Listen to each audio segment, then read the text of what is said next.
Let's be real. You don't need another motivational quote.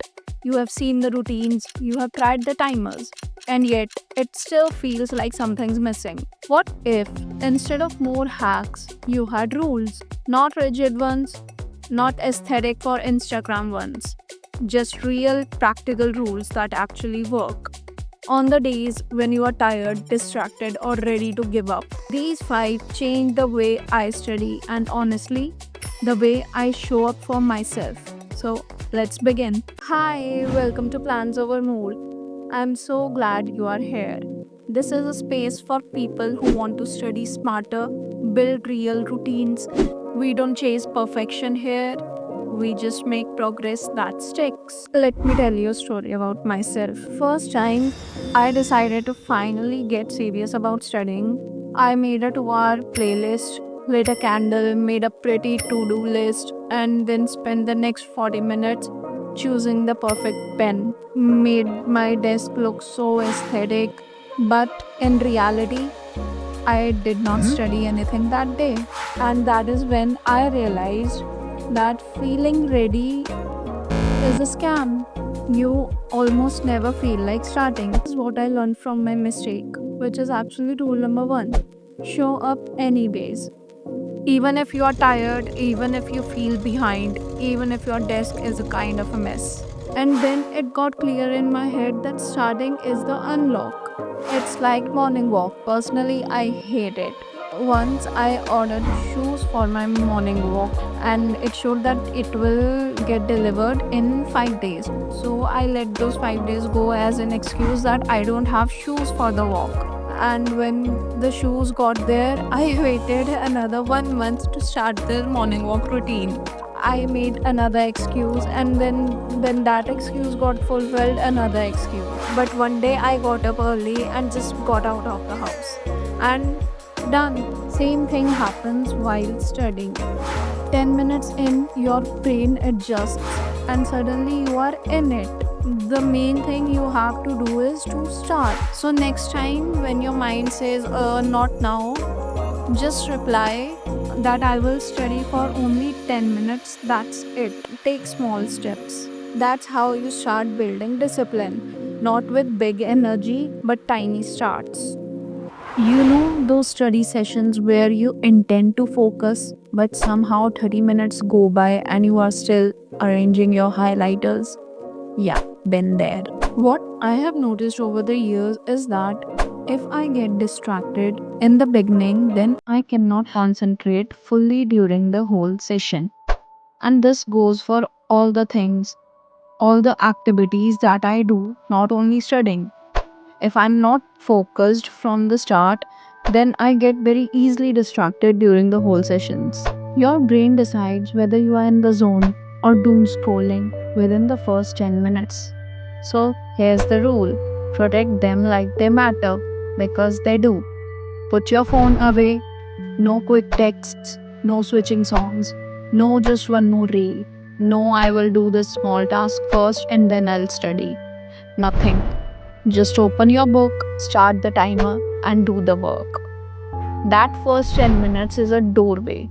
Walk through it with intention, and the next 50 will be so much easier. I once read the same paragraph 7 times in a row, and after that, when I started to quiz myself, I could not answer one single question. Why?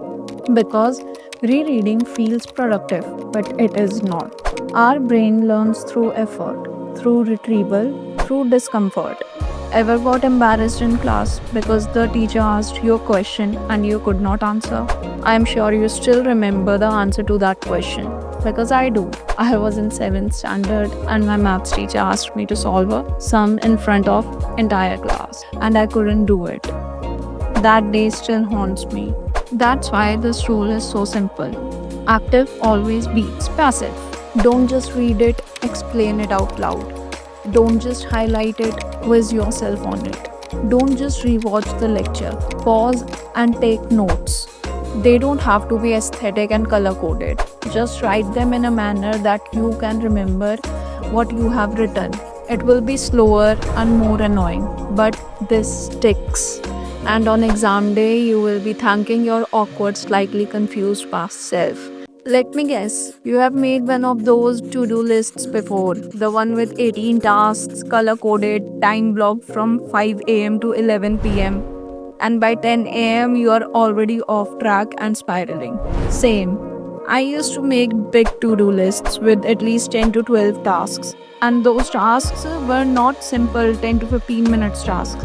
No, lengthy, time consuming tasks. Like one time, I made a to do list among other things. I put revise entire SM, strategic management, and at least half of FM, financial management. And oh my god, I literally cried myself to sleep that day. FM to dur ki baat hai, I could not even complete pura SM. So that's when I learned the best plan is the one you actually follow.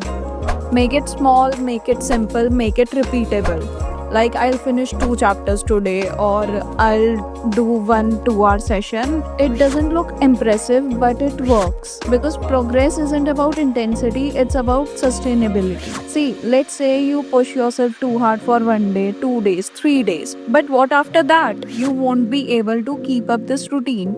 Your body and mind need rest in between to grasp everything. You cannot just overload information and expect your mind to remember everything. It's not the wild, steady marathons that change you, it's small, boring, unglamorous repetitions over and over and over. You know what held me back the most? Waiting for the perfect moment, the perfect schedule, the perfect desk setup, the perfect mindset. And while I was waiting for everything to be perfect, I got nothing done. The truth is, perfect is the enemy of progress. Most of your real growth, it's going to be messy. It'll be study notes that don't match, plans that flop, sessions where you barely get anything done. And that's okay. What matters is that you kept going. You know what? I think that perfection is also an excuse to not start. Because we wait for the last moment and when it actually arrives, we get things done. We don't wait for things to be perfect on that last moment. We just do it. So stop making excuses. A bad study day still moves you forward more than a perfect one that never happened. So forget flawless, focus on finishing. So that's it. 5 rules that have kept me grounded, not just as a student, but as a person trying to do hard things with a little less pressure. If this connected with you, stick around. There's more where this came from. If you like this video, hit that subscribe button and comment. And remember, you don't need to do it all, you just need to start and stay.